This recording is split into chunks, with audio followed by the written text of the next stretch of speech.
welcome back to session 2. I hope session 1 was great for you. Today we're going to go over the session 2 materials that you're going to need for Sweet O Donuts. The first thing we're going to do again is break out all the activities that you're going to need for your material. You'll once again ask them to pull out their table tents or redistribute them if you have them or the teacher. You're also going to continue to hold up the JA banner. You're going to need your Sweet O Donuts production poster. This is the same poster, I just have it 2 hung up on flip sides, that way you can see them for this session. You're also going to need your junior journals, your donuts, and the ingredients that are going to go in the donuts when you're starting. One of your very first talking points is you're going to talk about donuts, the different kind of donuts and how that they can be made. When you're going to set out all of your donut activities, make sure you do not pre-punch out the donuts. This is part of their lesson. So make sure you keep these pages whole for the group activity. They're going to prepare, mix, and flavor all of their donuts.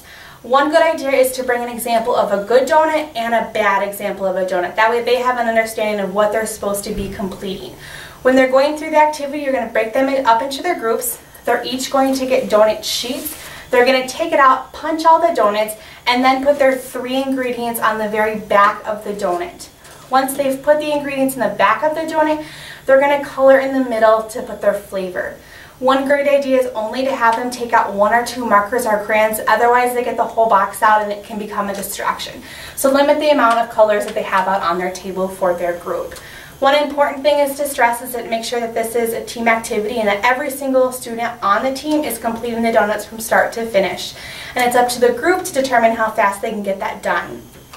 Once they've completed all of their donuts and you give them their allotted time, you're going to have them stop and then you're going to have them count out how many donuts they've actually created. You're going to see back here, they have 3 minutes to do it, team 1, 2, all the way up to team 6. You're going to count the donuts, it does not matter if they're good or bad, and write them up here. Then you're going to have each group go through their donuts and see which ones are defective, which ones were not made properly. And then they're going to recount that and put that there. After you've done that, you will subtract their production amount with their number of defects for their total amount for sale. Some great things that you can do is talk about is were the teams fair? They may not necessarily all have the same amount of students in them. So there can be different reasons as to why one group had the most donuts made or the effective things that they used while making their donuts. Maybe they used an assembly line. Maybe they all did one part of the project, or they were just very quickly and efficient for what they were doing by the limited amount of colors that they chose to use. Once you're done creating their donuts, you're going to want to make sure that they have a good understanding and put the donuts away. They become a huge distraction.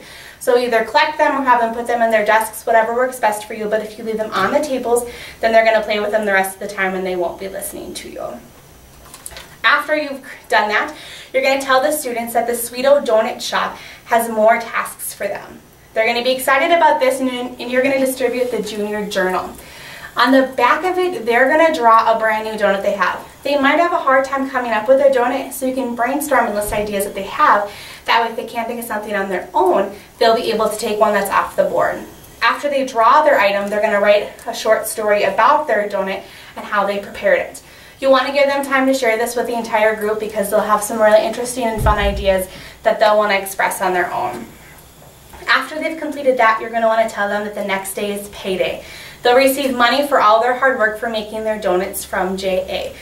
So that will be their next step for the activity. In the next session, you're also going to talk about the government rules and regulations that go along with their payday. So they'll be able to begin exploring taxes. Hopefully you have fun in session 2 and they enjoy making donuts.